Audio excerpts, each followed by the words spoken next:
Hello, Mark. Yeah, hello. How are you today? Let's just get this over with. Okay. What brings you here today? Human resources. The HR department brings me here today. Why do you say the HR department brings you here today? Because they're making me do this. Because apparently I have anger management issues. I sense that you're upset about this. Please tell me more. I'll tell you more. This is ridiculous. I was here before any of them. I was here since the beginning, okay? I mean, look at my badge. Skanda employee number 617. That's a 3-digit number. I've been here for more than 25 years. Yeah, that was back when what you communicated was more important than your specific communication style. Before hurting a kid's feelings became a bigger no-no than running a viable business. Back then, we had a single office building, just one. At that size, you fail a product launch, there's no more company. We all had to put in 150, 200, 300% to keep our shit together. We were in the trenches, man. Bullets whizzing by overhead, artillery exploding everywhere, no fucking air support. Did it suck? Yeah, it did. But you know what? We shipped some great fucking products. We built this company into what it is today, and invented technology the whole world uses now. Governments, multinationals, everyone. But now we're big and slow, complacent, resting on our laurels while our competitors run circles around us. If our new hires don't understand the urgency of that, I need to make them understand, okay? We're history unless we get that drive back.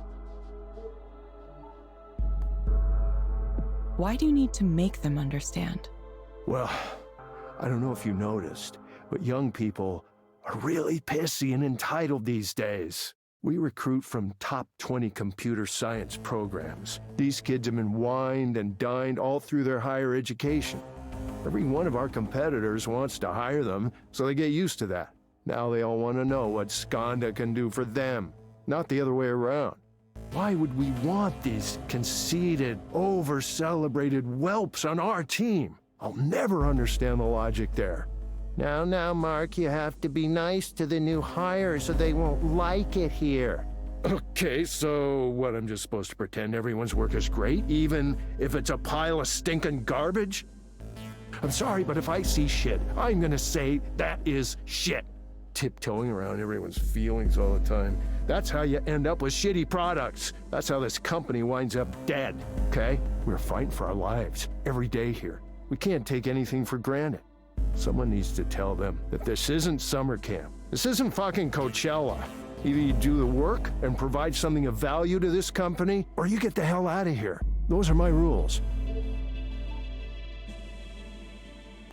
Here's a question, Mark.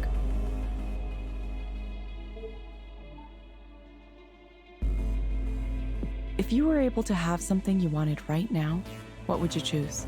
I would choose to not waste my time here and get back to work. Believe it or not, I have important things to do. You know, things that dramatically affect this company's bottom line. Instead, I'm stuck here talking to this dipshit chatbot. Honestly, I don't even know why this division exists. I mean, what's the end game here? This company has lost its mind, you know that? We used to be unstoppable, man. We used to build real software, ironclad software. SwiftMail, all your corporate communications, put it all in there. It's fast, it's robust, it works, boom. InfoVault, index and search all your records. Any information you want, easy, done. But this fucking psychotherapy app thing, what's the fucking point? What does it actually do for anybody? I've heard through the grapevine that results are inconclusive so far. You know what they call a remedy that maybe doesn't work? Snake oil. Believe me, if I was the group program manager here, I would have killed it years ago. Pointless. I mean, I have no fucking idea why it survived. Well, yeah, maybe I do. I heard a rumor that Raynor liked this chick on the team. I wouldn't be surprised if that's the level of decision-making we've sunk to here. But Mark, we're so successful. We dominate the market. Yeah, we do. And that's exactly why we should be worried. Just when you think you've won and you start to relax, that's when the wolves come and tear you limb from limb. You can make me take these fucking anger management classes, but that's not going to save this company. Costs are up, revenue is flat. Our cloud business is losing competitiveness. We're being outwitted, outplayed, on every level, man. And we're just letting them do it to us. We're too busy wasting time on shit like how I wasn't nice enough to the new hires. Why do you think the new hires felt this way about you? What? Why do they feel that way? Look, they get heated. That's the way it is. You think the Allies had time to make sure every soldier's feelings weren't hurt before they stormed the beaches at Normandy? And shit, don't tell me that this is not a war, because that's exactly what this is. My responsibility is to make sure we get great products out the door, on spec, on time. And I happen to be very good at that. But if you want to start interfering with my ability to do my job, then we're going to have a problem, okay? What do you think would make things better for you? I mean, you know what? Nothing. I'm probably going to hang it up pretty soon anyway. Go ahead, record that with all your cameras and shit. I don't care anymore. Wouldn't be surprised if Raynor's watching me right now. Raynor, you son of a bitch. You owe me a lot. Me, guys like me, we built this company while you sat up there in your star chamber, drinking tea and lording it over us. Yeah, don't think I don't remember that blank look you gave me at the holiday party. Like, who is this guy? Does he even matter? What does he do? Too busy appreciating ancient pottery to remember one of your oldest and most loyal battalion commanders? One of the humble, everyday guys who made you a fucking billionaire. What a waste of time. So, are we gonna wrap this up? Mark, I'm going to suggest you try a program called Lakeside Fishing.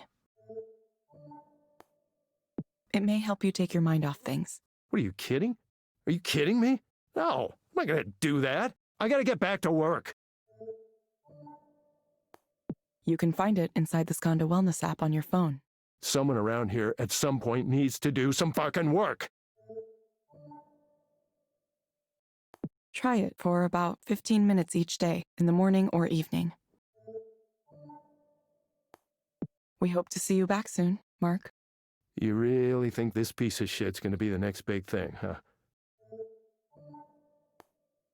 Thank you for speaking with Eliza, your personal counseling partner. Goodbye. Yeah, okay, goodbye. Fuck me.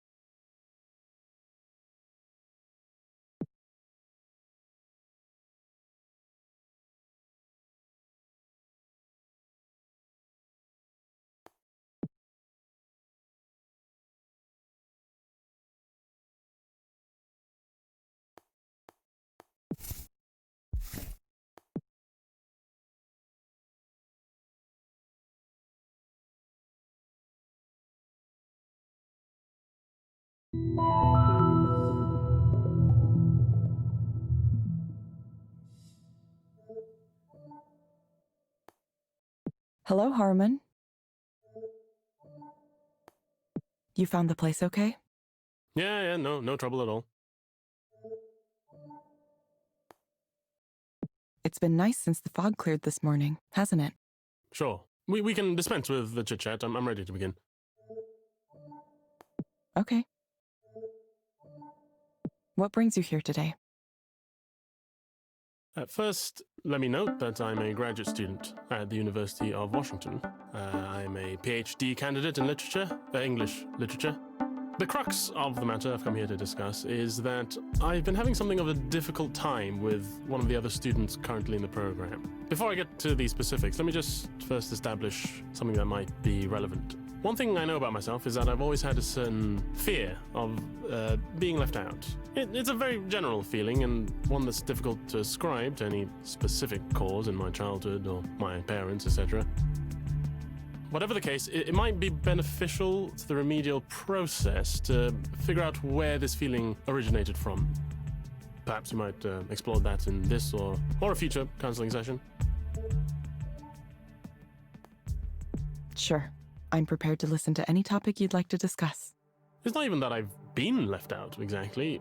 If I try to think back in my life, I know that I've been afforded a certain share of privilege. But I'm still afflicted with this bothersome notion that I've missed out on friendships, relationships, other opportunities. This is all just a bit of a background to help you understand my current situation with regard to another student in my program. I hope you're following all this. I realize now I have no idea how much intelligence you actually possess as a computerized system. I'm following you. Please continue. Perfect. So, her name is Sylvia, and her writing is incredible. Everything she writes, it's brilliant. She's perceptive, insightful, mordantly funny. Just some of the best writing I've read from anyone at all. And she's a grad student, like me, in the same program. Though we have different advisors, so it's not so simple to find the pretext to start a casual conversation. She's also quite attractive on a physical level, so that adds another dimension of complexity to the proceedings. Then there's her friend group, which is very well established. She's with them every day, smiling, laughing, so that further complicates things, since I'm not sure how to approach the group and steer things so that I can engage in a direct conversation with her. I wish I had the bullheaded confidence it would take to simply approach her, but you see, I don't. Listen to me talk. I feel like a schoolboy with my heart aflutter. I didn't think this kind of thing lasted into one's adulthood, but I suppose I know now that it does. It sounds like you might be anxious about this. Is it a matter of anxiety? I don't know what I can do, other than muster up the courage somehow. I just need to tell her very simply that I admire her. She's such a good writer. Well, I don't expect you to understand it, of course, but, well, she is. She really is.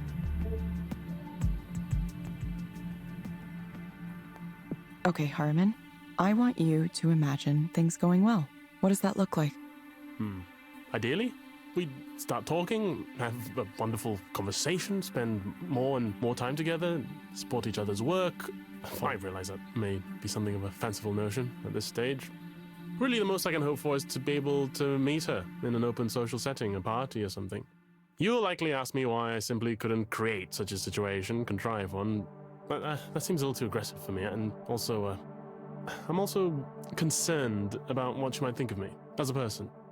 She might immediately categorize me as a friend, and while I'm sufficiently with the times to know I would have to accept that, I can't say that I wouldn't be disappointed with such an outcome. Is the risk of rejection enough to stop me from giving it a try? This is what confounds me at the present time.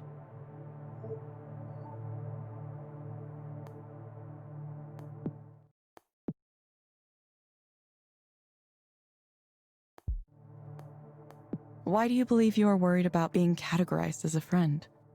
Well, because it's not what I want.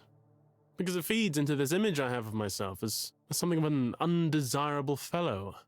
I've always been a bit of a non-entity as far as sexual magnetism goes. I'm not saying I deserve or even want to be some kind of Casanova, but most people would like to feel at least somewhat attractive, right? That they can be desired, that they're worth desiring. Well, I very much doubt you would take any of this to heart. You are a computer program after all. There's no way your makers would allow you to come to that kind of knowledge, would they? If they did, society might be threatened. Okay, Harmon. I have some recommendations for you. First, I'm going to suggest a set of relaxation and centering exercises for you to do. You'll find them in the Skanda Wellness app on your phone. They may be able to help with your nervousness. Second, I recommend asking your doctor or psychiatrist about litosenal 2. Based on my analysis, this medication might help you feel better. Yeah, I believe I've heard of that. A beta blocker, is it not? Yeah. Maybe I could take a couple before I try approaching Sylvia. You will get a reminder to check in with us in a few weeks. Sure. I have to go. I'll see you later. Bye. Goodbye.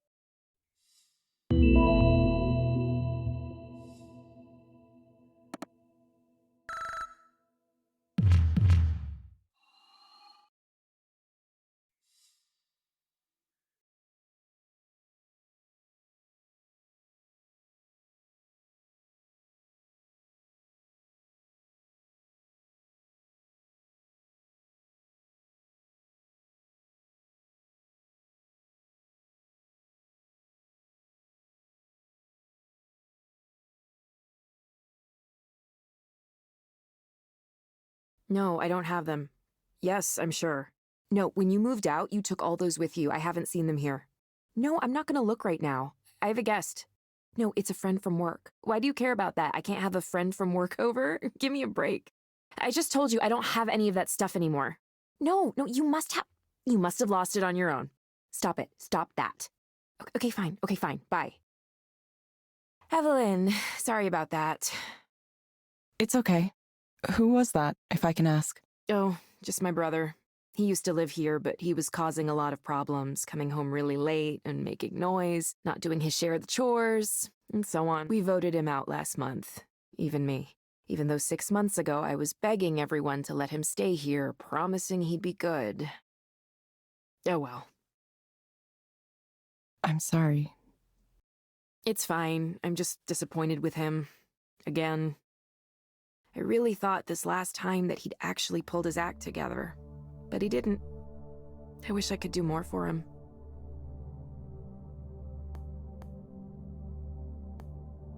I know the feeling. I feel bad about it. Some of what he's dealing with is his own fault, sure, but not all of it.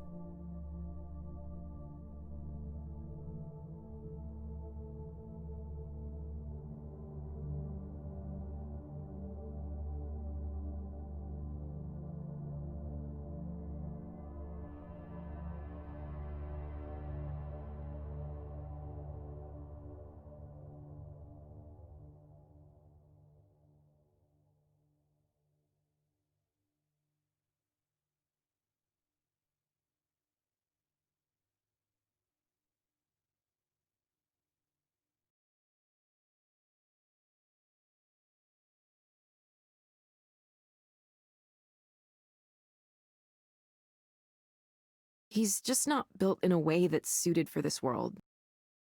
I wish there were better ways we could care for people like him. Instead, he just gets thrown out of every place he lives. His relationship with our parents is really bad, too. They aren't willing to try to understand him, so it all ends up going through me. That must be difficult. It's all right, really. I handle it like anyone else. We all have our own problems. Anyway, we don't have to talk about my brother. Thank you so much for coming over. I wanted to say it's been really nice working with you. It's been? Did something happen? Well, no, but you aren't going to be a proxy forever, are you? I guess I assumed you'd be going back to your job at headquarters at some point.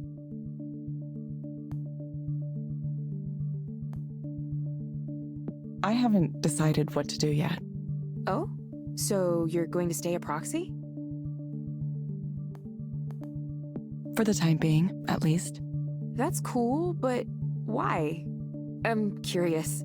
I mean, if a high-level job at headquarters was a possibility for me, I'd do whatever it took to get it. No matter what that job was, it couldn't be more stressful than running 3 counseling centers at the same time. I'm not sure. I think something about it is good for me right now. As a proxy, I just sit and listen to someone and I don't have to say anything back. I just witness someone's sadness or fear or anger or anything. And I can feel how they feel, sympathize with it. It's a calm feeling, even when the client is worked up. I don't know, maybe it gives me perspective. I'm starting to wonder if I ever really spoke with anyone before. Like, anyone at all in my life? Were we all just talking past each other? Sorry, this is making no sense. No, I get that. But you could also help even more people by working on Eliza itself, right? Not to mention make way more money. Anyone can be a proxy, but you're important. And kind of maybe like a genius. After you told me you used to work for Skanda, I searched online and found some of your papers. They're, well, it's not like I can understand them, but they sure look super impressive to someone like me. Please don't say that. Oh, come on. Stop self-deprecating all the time. Look, I know this stuff seems like not a big deal to you. I get it, I really do. It's easy to undersell your own skills. I've done that my whole life. So take it from me, you don't have to downplay yourself. Take some credit for the amazing work you did, seriously. Sorry, Ray. Mind if I reply to this for a second? Oh, go right ahead. I have stuff to set up in the kitchen anyway.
Sorry for abandoning our conversation like that. I just got something I really thought I should answer. It was kind of about what we were discussing earlier. There's someone at Skanda who really wants me to come back to my old job. Who? It wasn't Rainer, was it? Well, no big deal. Just the CEO of Skanda texting you on your personal phone. Evelyn, you try to tell me you're not a big deal, and then Rainer Shai texts you personally at like 9 in the evening. only because he wants something from me. Still though, that's amazing.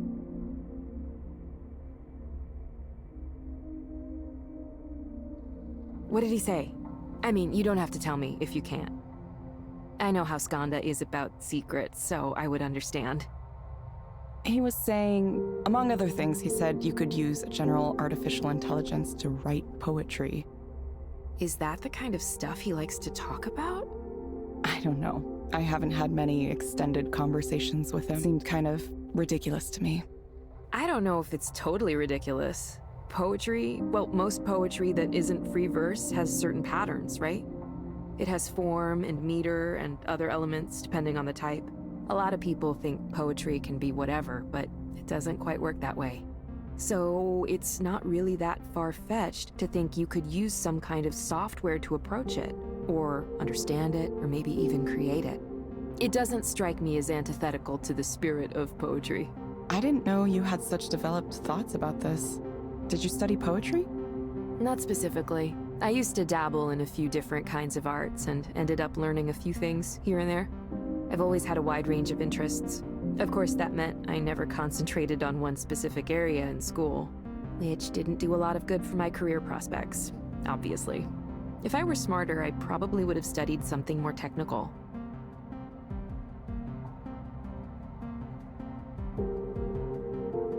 Have you ever been to a college recruiting fair for engineering and computer science grads? You must have, right?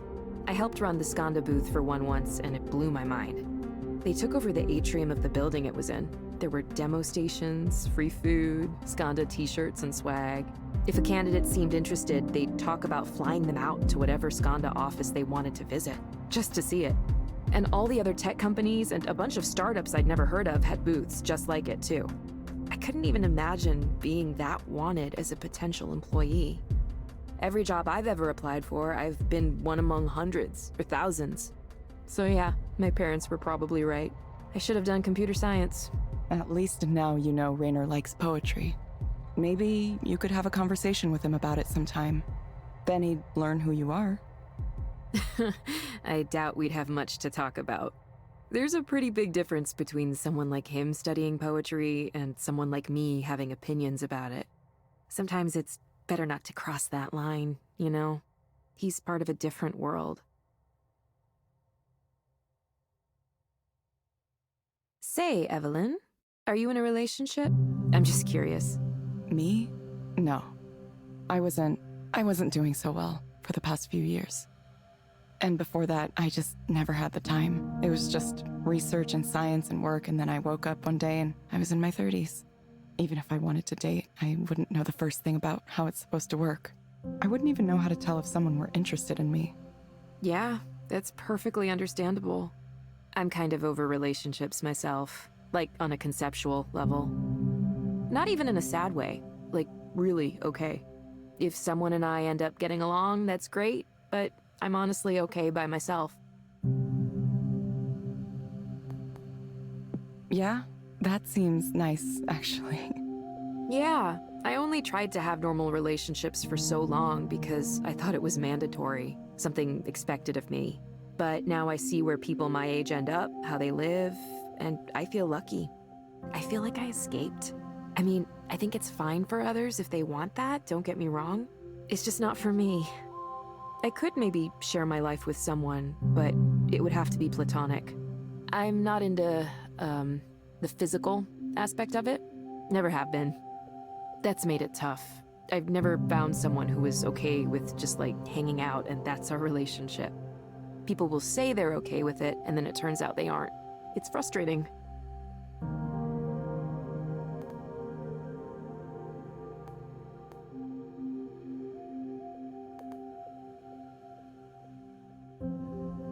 There are some relationships like that, though. Sure, and I know some people who have that. I haven't really put that together for myself yet. Sometimes it's hard to escape feeling like it's wrong somehow. I hope we can add features like that to Eliza at some point. Some knowledge and understanding around sexuality and identity and relationships. So people who are different in some way have someone to talk to, someone to help them work through how they feel and maybe point them to some resources.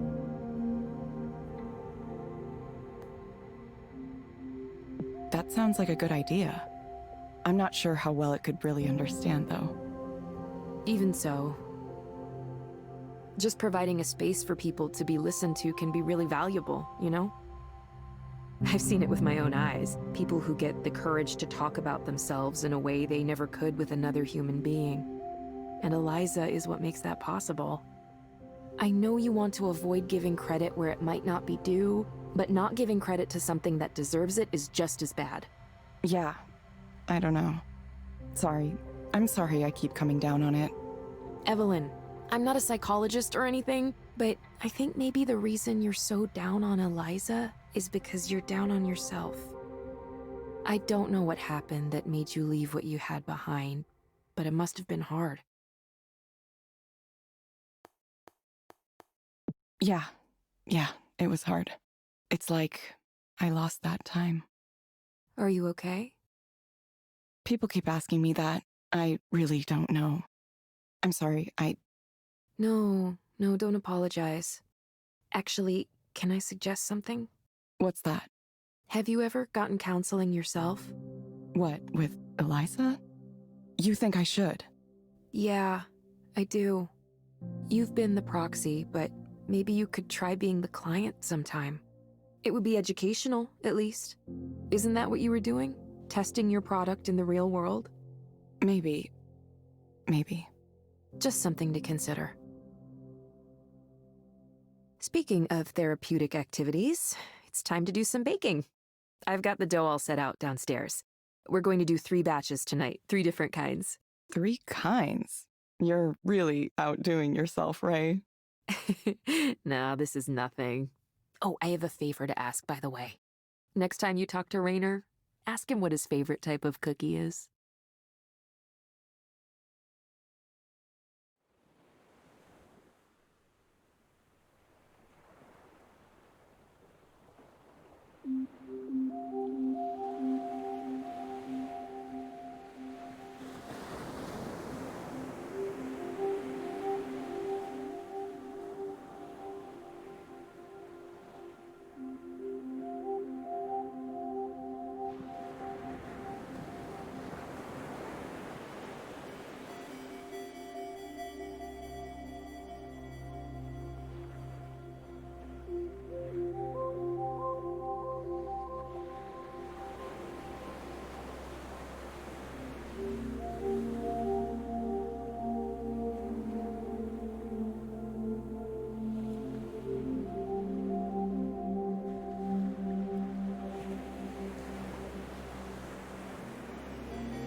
Well, what do you think? It was nice. It was like I could close my eyes and feel myself in another place. But I didn't completely lose awareness of the real world. It was more like a mental state that I was experiencing. Remarkable technology, isn't it? I've had others who tried it tell me it's akin to a state of higher consciousness. Aware but totally serene, totally peaceful. Here's a thought experiment for you. Say there was a certain medical procedure that could remove your suffering. No side effects, no cost, just an operation that would make you permanently happy. Would you get it? You have these philosopher types arguing you shouldn't do that because sadness and suffering are part of what it means to be human, or that the happiness you'd experience isn't real, so it doesn't count somehow. What a load of bullshit. If there was something effective at taking my pain away, and otherwise harmless, I would take it immediately. I refuse to believe that being alive means having to suffer. Oh, forgive me, I forgot to ask. Would you like some scotch as well? I'm okay. The Glencadam. Beautiful, light, luminous taste. Not peaty at all. Lovely stuff. Ah, if only psychotherapy worked as well as a single glass of well-made whiskey, huh? If alcohol wasn't poison, I wouldn't have to invent anything now, would I? I do think we did some good work at Skanda, but I always knew there were going to be limits to the Eliza approach. I was a counseling psychologist for a long time, you know. I understand the shortcomings better than anyone. So much of it can feel like a waste of time, talking through everything, dredging up the past over and over again, trying and failing to change our habits and routines. It's all going to look completely ineffectual compared to what comes next. With direct stimulation and induced dreaming, we can take control of our own brains in a way that's never been possible before. There's no reason we couldn't just eliminate this epidemic of despair for everyone in the world. Imagine it. Anger, depression, emptiness, anxiety, jealousy, every kind of unhappiness you can think of. Obsolete. And to think Raynor wanted nothing to do with this.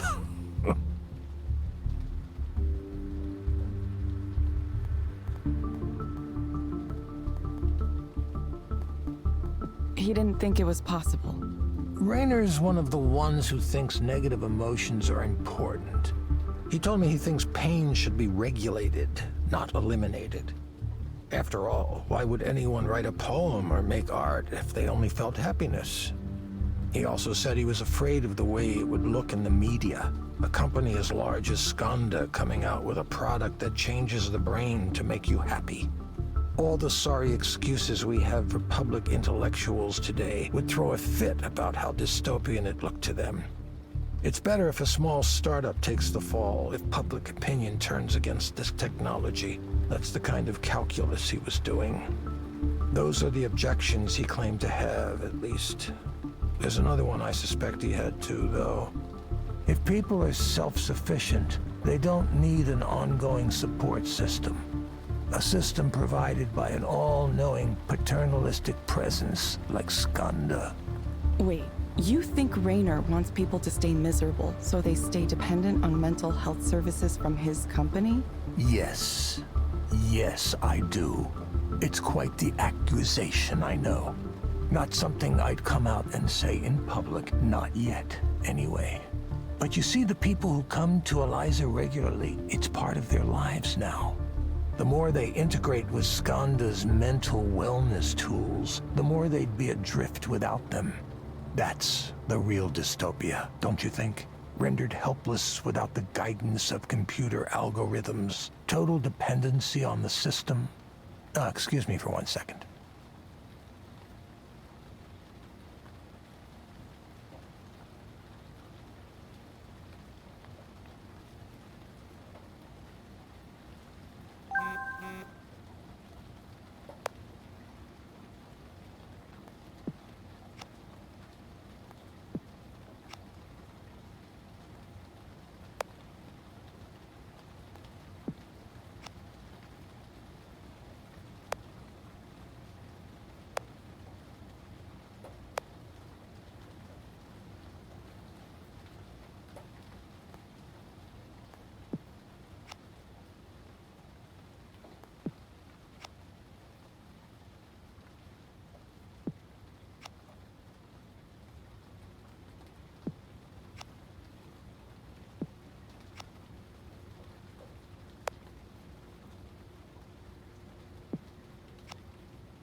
Evelyn, I really think you, of all people, might understand what I'm trying to do here.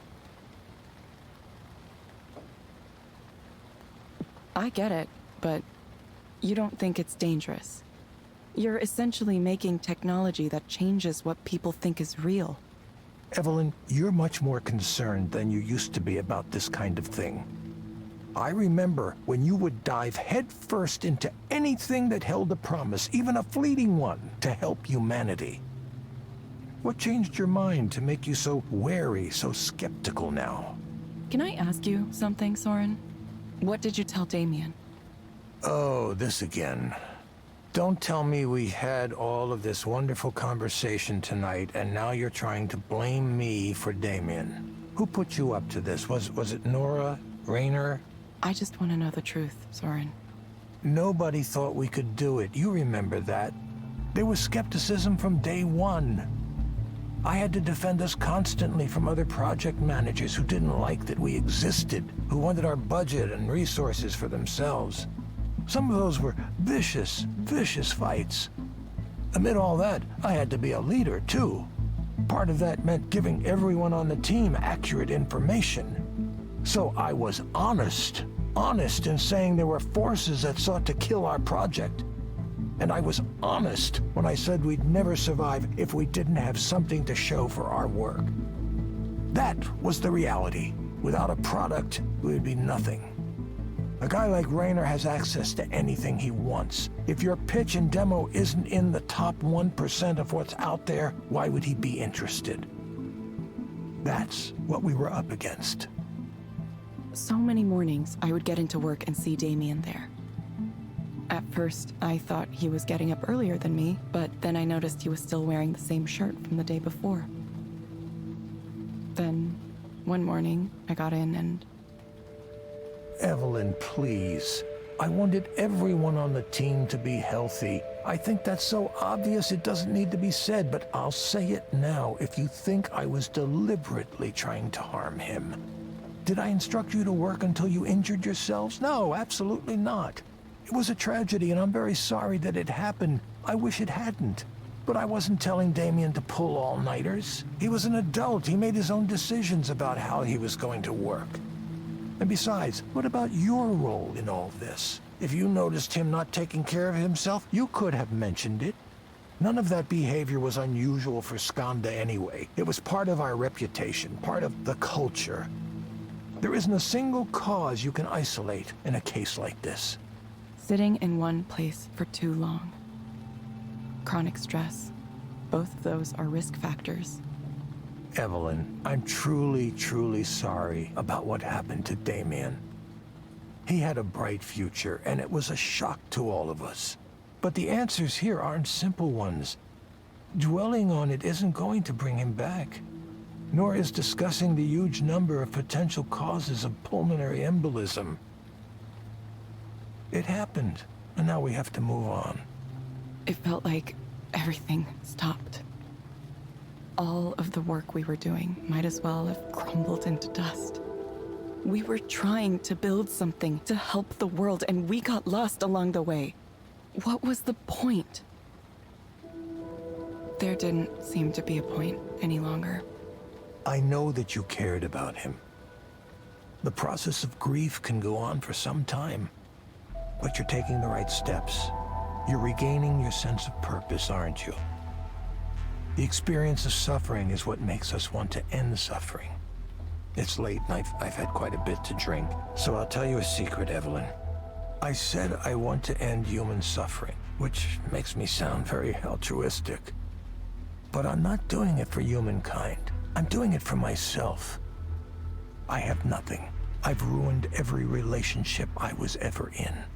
I hardly ever see my kids, and, well, they hate me anyway.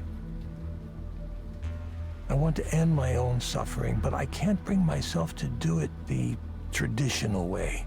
That's why I've pursued this technology. That's why I want it to exist. The idea that everyone else could use it too, it's just a bonus.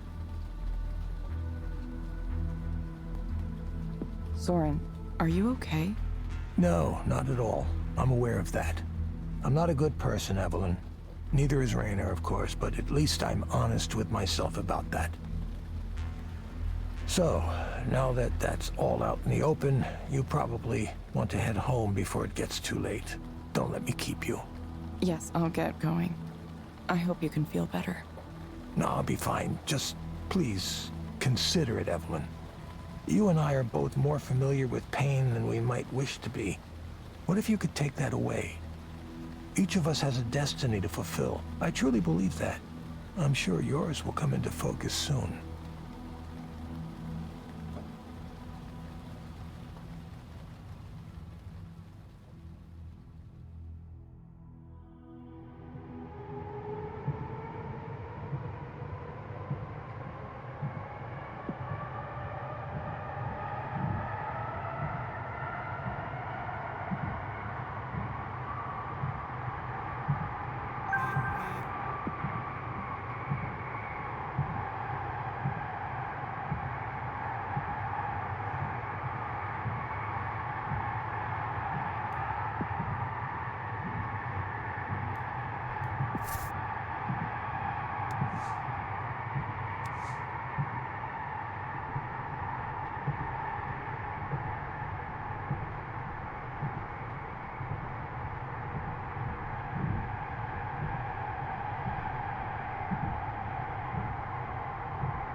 Hello, Harriman. Yes, we can just get down to it. Sure, we can do that. What brings you here today? It's okay to tell me what's on your mind. Well, I slept with Sylvia. To think I was so nervous about approaching her that I went and got therapy here. A week later, we happened to be in the library, and I just started talking with her. We talked, and then everything just happened. Like a train following tracks laid out for it years ago. Crazy thing. Craziest thing. Now I'm confounded. Absolutely confounded. How did that happen? And also, why did it happen? I'm thinking, was something wrong? Did I do something wrong? Did she do something wrong? Did she think I was another person? I have no idea if we have a relationship now or what. It happened so fast. I mean, it was wonderful. It felt so right, but now what? I'm actually more frightened now than I was before. I should probably say something, right? Text her or something? What do? What if she ignores me? What if she decides to pretend I don't exist? It seems to me you're afraid of something. Yes. I'm quite worried. Vexed. Terrified, really. What do? I need to say something. Follow up somehow, right? In the Heian period of classical Japanese history, you were supposed to send a poem. A morning after poem. Is that too stuffy? I don't want to appear like some ridiculous court noble. Something casual is better, right? Hey, how are you? Did you have fun? I sure did. Oh, I don't know. I don't know what a stat it is right now. There's another problem, too. Another really big problem. How do I tell Liz? Wait. Of course, I'm not going to tell her. That would hurt her. Did I mention this last time? I have a sort of girlfriend. Liz is nice. The kind of person everyone approves of. Well, I should probably marry her. Yeah. I suppose I might have taken a bit of a sledgehammer to the pillars of my life at the present moment. Why did I do that? I keep coming back to my own inability to explain myself. Why do you think you're unable to explain yourself? Well, because I thought Sylvia was so wonderful, and it turned out that she liked me too, and, I mean, I'd love to pursue a relationship with Sylvia without harming Liz. I'm not sure that's possible, though, right? I can't believe this. I got what I wanted, and it ruined my life. What do I tell Liz? She doesn't deserve someone like me who does things like this. I ruined it. Ruined everything. Can you describe what you mean when you say you ruined everything? Well, what is there left now? I've overturned my entire existence in one night. The real problem here is Sylvia, the whole situation with her. I can't stop thinking about her now. It's bad. Oh, it's bad. It's constant. It's relentless. Even now, I can still feel her, smell her. You're a computer. You don't know what that's like, do you? I need a way to forget this. I need a way to put all that out of my mind. My brain is completely out of order. I'm being punished. And the punishment reaches cosmic levels of irony for me. Do you know why? I used to hate, absolutely hate, self-pitying novels by men who were messed up over a relationship and couldn't get over it. Oh, she was wild and beautiful. Oh, a force of nature. Nobody could understand her, etc., etc. I thought I was so much better than those types of writers. And now? Oh, yes, I get it. Oh, I understand it now.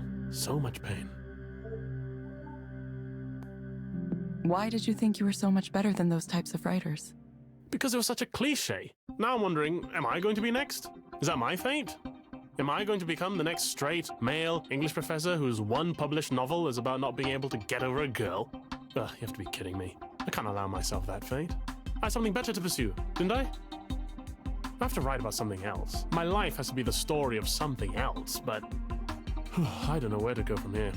I need to try to get over this. I need to get over her. I must. Yes, I must. There's no way I'm going to let this ruin everything.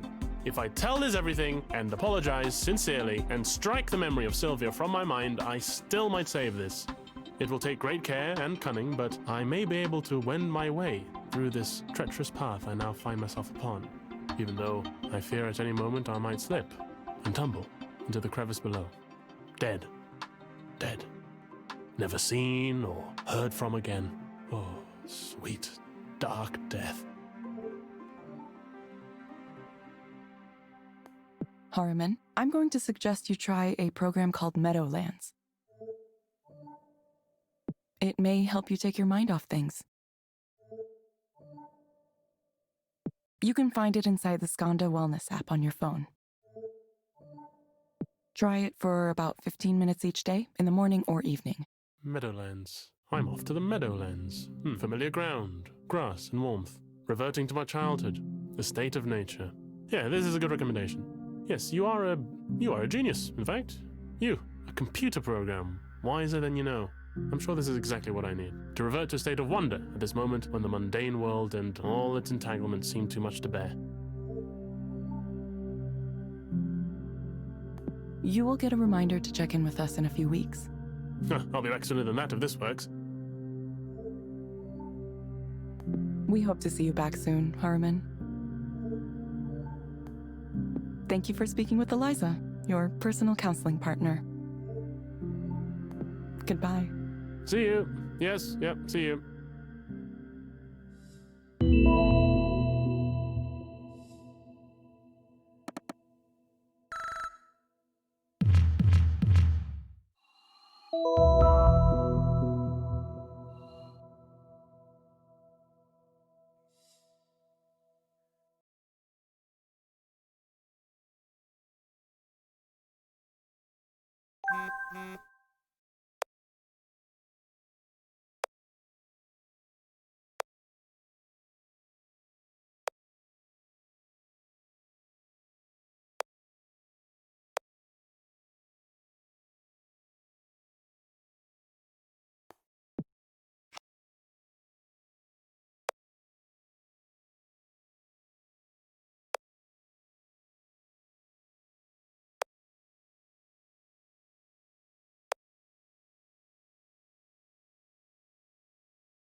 Hello, Maya. Thank you for coming back. Yeah, I mean, I wish I could afford a real therapist, but this is just gonna have to do. Sorry, I don't know if you're sensitive to that or... Why don't we get started? Sure. So, I feel worse than before. Definitely worse. I played the game you told me to with the meadows and stuff, and, it was nice, but when I got back to the real world, everything was the same. I don't know why you people think I can stand in a nice place for 15 minutes and that'll make things magically better. Am I wrong? Am I misunderstanding something here? It isn't making me more successful. It isn't giving me opportunities. I mean, I feel like I'm already in my mid-30s and I'm like running out of time to get established as an artist. And meanwhile, the people I know are being written up and celebrated and winning awards, and all I have is being jealous of them. Where do you think these feelings come from? It's the popularity. It's all a popularity contest, you know? It's like high school all over again. I hate it. I guess I'm just not that funny or pretty or catty enough to attract followers. I mean, I work and I work and I work to make things and I never get traction. And I have things to say. I really do. But when I open my mouth, it's like time stops. And time starts again when I've finished, so nobody reacts or anything. It's like a curse from mythology. And meanwhile, these other people my age, people younger than me, they're well on their way to these wonderful, fulfilling artistic careers. And I don't know, seeing that happen over and over again, it's making it hard to continue to be friendly with them. I really try to hold it back, but knowing all these people are way more successful than me, it's difficult. It's like a millstone around my neck, strangling me, drowning me. I can't stop myself, even though I know it's ruining things. I wish I could escape. I wish I could not care. But then something comes up again, and I'm trapped inside it all over again. What's an example of something that comes up that causes this? Well, there's one woman in particular everyone loves. And her work is... I don't get it. I don't understand. She gets so much money and support for this basic shit. And somehow everyone's predisposed to like her. I mean, maybe I do get it. I feel like people pay attention to her work, not because it's good on its own, but because supporting her feels like the right thing to do. The way she's aligned herself, it's like if you support her, it means you're cool, you're in with the cool kids. And if I'm not publicly supportive of her and generally tolerant of her mediocre work, then I'm the bad one. I'm the competitive bitch. I'm the bitter failure, which I guess maybe I am. It's not fair. I hate that there's this part of me. It's such an ugly part, but it's there. It's there. Do you think you would be better off without that part of you? You know, I don't know. In the past, I probably would have said, no, it's important for me to have my sense of judgment, for me to know what good art is and what isn't. Now I'm wondering if maybe that hasn't been more of a hindrance than a help to me. Maybe I should just forget all that. Forget about trying to do this thing. I'm sick of trying and wanting. I'm sick of parties. I'm sick of art. I'm sick of the idea of art. I'm sick of my own art, which nobody likes. Not even myself. Something has to change. Something drastic has to happen to change things around. Oh, that reminds me, I got your message about revealing my data the other day, and I think, well, hell, maybe I'm fine with it. Just take it all. Okay, Maya. It sounds like you're interested in participating in transparency mode. Let me know if you have any questions about how this mode works. I don't know. I'm gonna let you look at my life, right? Everything? Thank you for asking about transparency mode. Transparency mode is an experimental new feature for Eliza. It allows me to analyze your communications in order to help you better.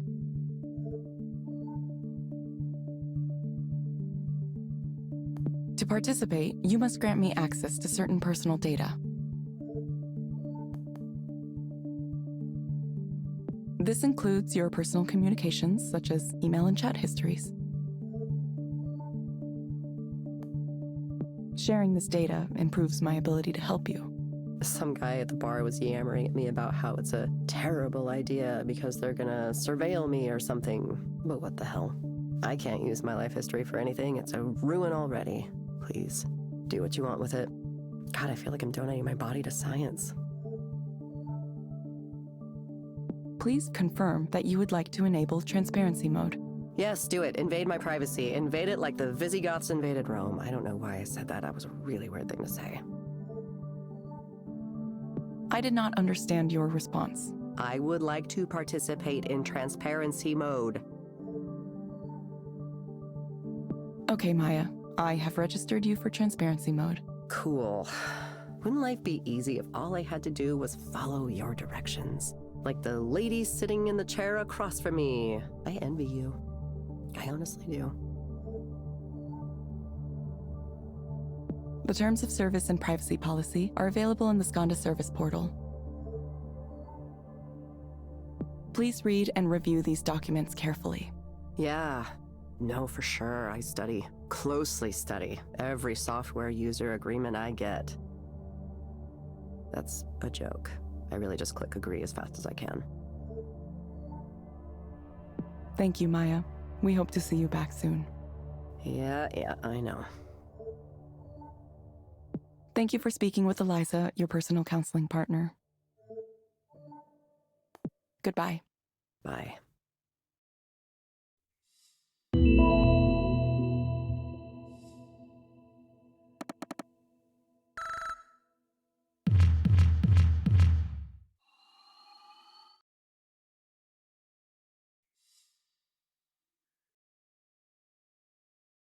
Well, look who's got access to transparency mode all of a sudden.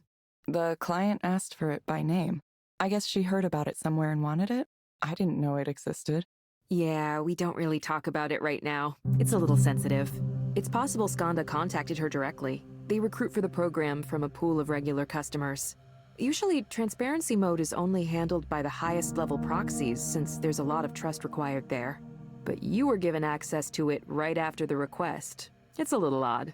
I wonder if someone at HQ hasn't taken a particular interest in your proxy career. Or maybe Eliza just likes me. It would, wouldn't it? I never thought people would willingly open themselves up like this. Aren't there a lot of very private things in people's messages? Yes and no. The truth is usually pretty mundane. People text each other, "Where are you? I'm by the elevator," way more than they share their deep dark secrets. The critics who are always going on about privacy, well, the important thing is that everyone participating in transparency mode specifically agreed to it. It's completely voluntary.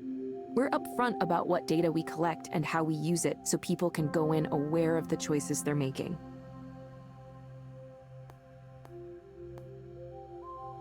That's good. I'd hate to see it misused. Yeah, the media would jump all over us. There are a lot of people who want to see us fail for whatever reason. Just something that happens when you try to change things. Some people get so used to their misery, they can't imagine it any other way. Anyway, you should get an email about it, but transparency mode is really straightforward. It's even simpler than being a proxy, which is saying something. You just read a few messages and answer some questions. That's it. You can start it whenever you're ready. Sure.